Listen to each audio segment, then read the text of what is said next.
Bonjour, je suis Rawan Diop, auteur, essayiste. Je voudrais vous présenter ce second ouvrage, Après de l'indépendance à l'émergence, l'heure et l'heure, paru en 2014. Je remets bien sûr un autre ouvrage qui s'intitule L'Afrique dans la globalisation, une braderie sans fin. Je crois que ce livre est une continuité du précédent. C'est bien sûr la suite du précédent, en ce sens qu'il aborde ces différents angles dans les problèmes qui ont été épluchés dans le précédent.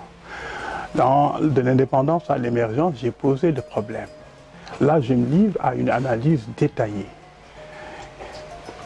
Panafricaniste, je me suis rendu compte que nos dirigeants actuels sont restés cloîtrés dans l'esprit de Berlin. Ils n'ont pas voulu dépasser Berlin.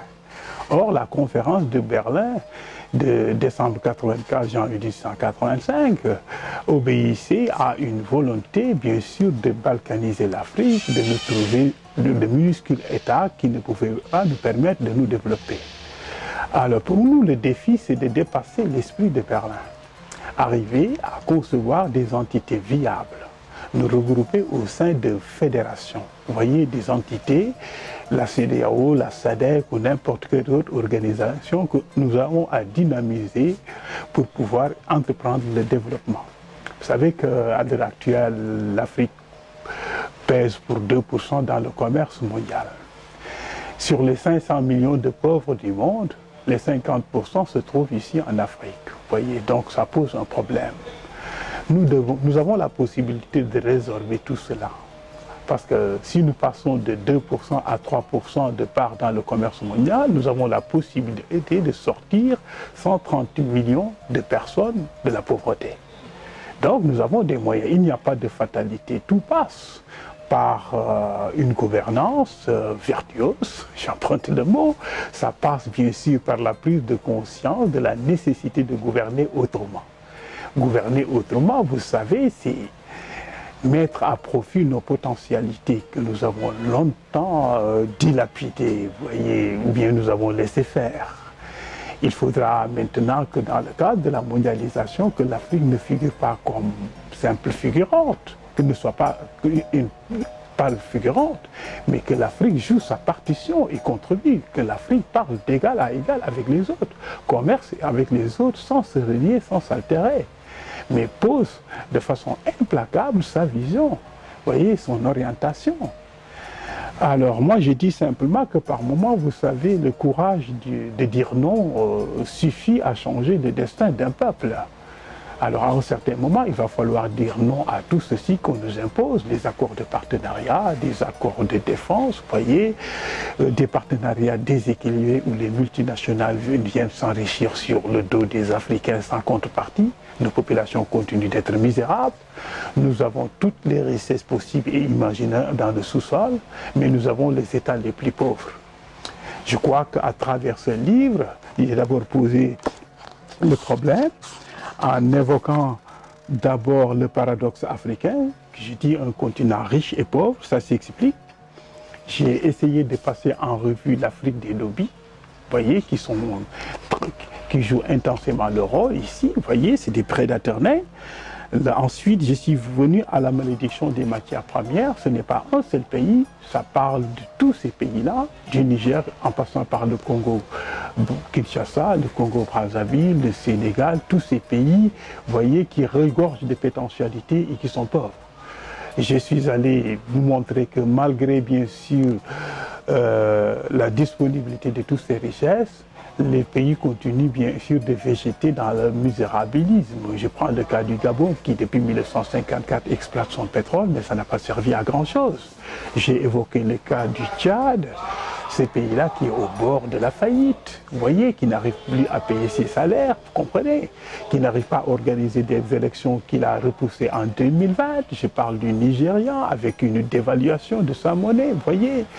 Donc, le Naira, vous voyez, un pays qui n'a pas su profiter de ces immenses revenus de pétrole, sixième producteur. Vous voyez, je parle de pays comme le Niger, Voyez, à part Niamey, le reste du pays plonge dans la pénombre, la nuit noire, pendant que bien sûr son uranium continue d'éclairer des contrées lointaines de par le monde, à travers Areva qui s'approprie l'essentiel bien sûr de son uranium. Quand le Niger se voit rétribuer 7% bien sûr de son uranium, vous voyez au Kazakhstan, la même société confère 40%. Deux poids, deux mesures, on nous explique que l'uranium du Niger est moins bon, mais pour autant, depuis les indépendances, ça a servi aux centrales nucléaires françaises. Donc ceci, c'est un alibi qui ne tient pas face à la réalité, nous comprenons. Vous voyez, de partout maintenant, nos pays, bien sûr, sont confrontés à des problèmes de gestion des ressources minières, des ressources publiques, vous voyez. C'est une gestion amateuriste, voilà, qui ne confère pas des possibilités de prendre en charge les besoins et les services à la population. Alors si nous continuons comme ça, on ne peut pas continuer comme ça parce qu'à un certain moment, il va falloir que l'Afrique c'est des reins pour maîtriser la technologie, parce qu'on ne peut pas se développer sans la maîtrise de la technologie, c'est impossible. Donc, il est grand temps que l'on pose les problèmes véritablement, dans le cadre de nos partenariats, faire comme l'Asie l'avait fait, poser le problème du transfert de technologies, voyez, dans tous les contrats, et ne pas simplement donner de l'argent aux autres pour des ouvrages que nous inaugurons en grande pompe, voyez, au son des balafons Kora, en dansant tout, ben, ça ne sert à rien. La preuve vient d'être produite ici au Sénégal. Nous avons reçu 2 bateaux des Coréens. Depuis qu'ils sont tombés en panne, les bateaux ne circulent plus. Si nous avions pris la possibilité de demander, d'inclure dans le contrat le transfert de technologie avec une 50aine d'ingénieurs et de techniciens qui participaient bien sûr à la conception, à la réalisation de ces 2 ouvrages, nous aurions eu la possibilité de les dépanner et peut-être même à la prochaine saison de concevoir 2 autres navires par nos propres soins. Ce que nous n'avons pas fait, ce que les Africains ne font pas en général. Alors j'ai revisité tout ceci en détail, j'ai été, bien à part cela, j'ai parlé de la morosité économique, la dépendance, nous sommes toujours en dépendance, l'Afrique est forcément dépendante de l'aide, parce que tous ces pays-là bouclent leur budget par l'aide, par l'appui bien sûr de la communauté internationale, ce qui est inacceptable. Quand votre budget est complété pour moitié bien sûr par des dons et legs, des apports de l'extérieur, vous ne conservez pas votre indépendance. Vous voyez, je dénigrerai également l'Afrique politique parce que quand notre principale organisation régionale, l'Union africaine, est financée par l'Union européenne et d'autres organismes de par le monde, pour ce maigrissime budget de 600 et quelques millions d'euros, l'essentiel, la plus grande majorité vient de l'étranger. Vous savez bien qu'en fait, cette organisation n'a aucune souveraineté sur les décisions qu'elle rend. Vous voyez, donc le problème se pose. C'est un véritable problème pour l'Afrique de pouvoir travailler à se renforcer, à avoir des organisations autonomes, alors qui ont la possibilité de s'autofinancer et de définir des politiques africaines, véritablement africaines, sans ingérence aucune.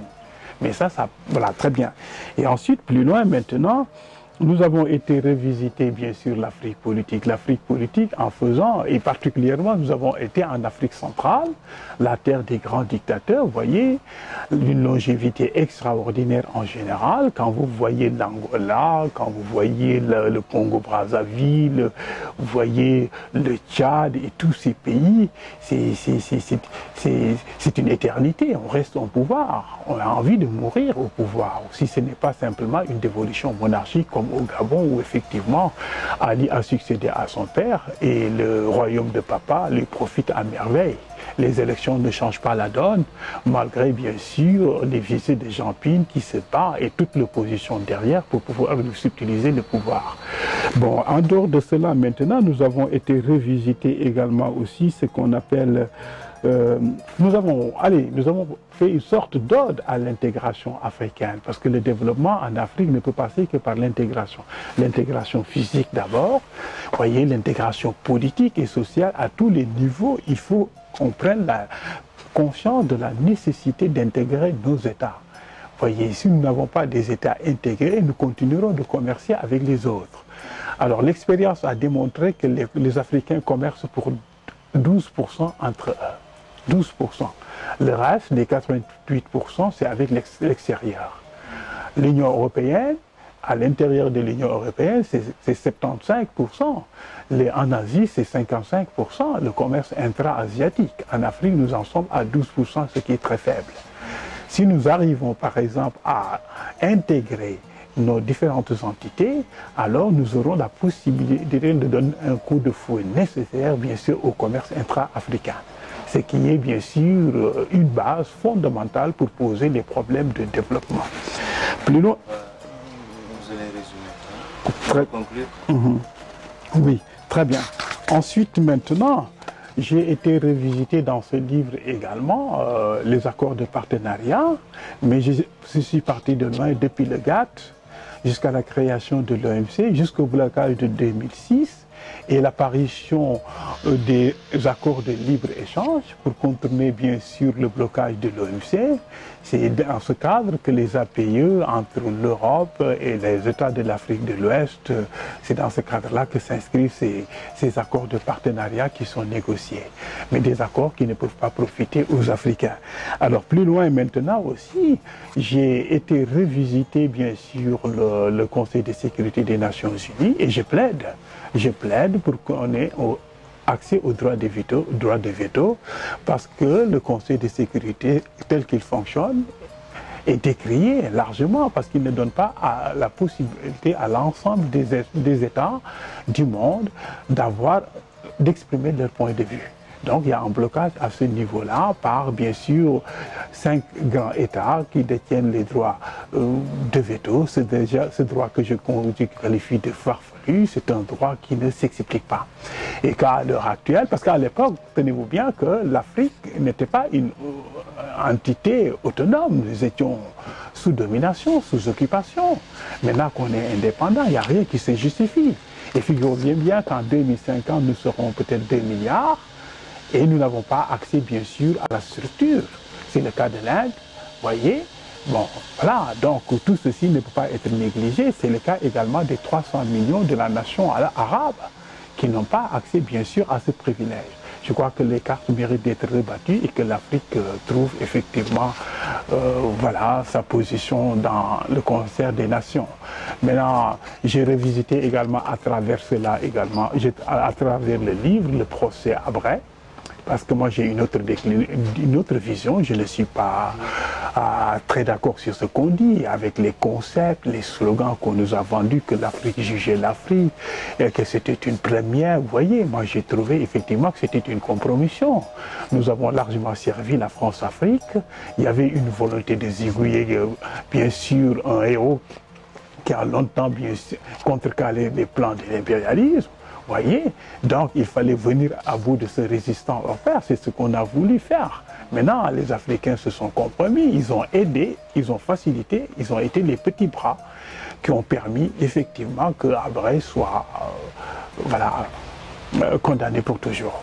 Voilà, donc grosso modo, c'est un panorama de l'actualité politique africaine, de tout ce qu'il y a comme manquement, de tout ce qu'il y a comme insuffisance, de tout ce qu'il y a comme excès, exagération, de tout ce qu'il y a comme maladresse politique, de tout ce qu'il y a comme dérive politique, dérive économique, vous voyez.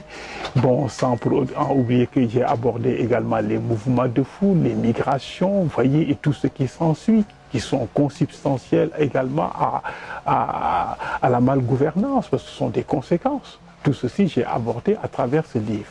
C'est un livre de 249 pages, donc j'ai eu la latitude d'aborder presque tous les thèmes. Voyez, parce que ça m'intéresse de parler en Afrique, de poser les véritables problèmes de l'Afrique. Je crois qu'il ne suffit pas simplement de poser les problèmes, mais c'est déjà un pas de franchi, de faire un diagnostic sans complaisance.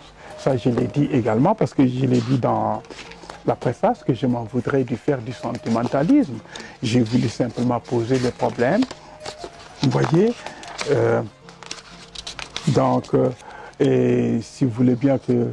Voilà, je l'ai dit dans truc dans l'avant-propos que quand je parle de l'Afrique, résonne en moi un vacarme étourdissant d'un profond malaise. C'est toujours un moment de gravité, de remords et de regrets. J'ouvre ces pages dans la frustration, la dénonciation des travers, des incohérences et des incongruités. Je les ferme dans l'exaltation des valeurs de comportement, d'attitude de responsabilité, d'altruisme à l'égard des dirigeants, des élus et des peuples.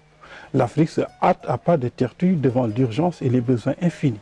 Aux problèmes d'hier toujours insolubles s'ajoutent ceux d'aujourd'hui et demain annoncent son lot de tracasseries. Le discours n'est ni de haine ni de rejet. Je m'en voudrais de faire du sentimentalisme.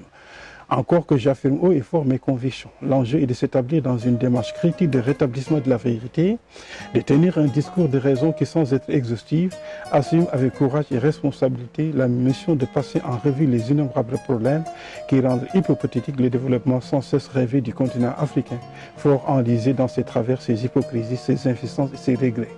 L'analyse se propose d'être libre et décomplexée.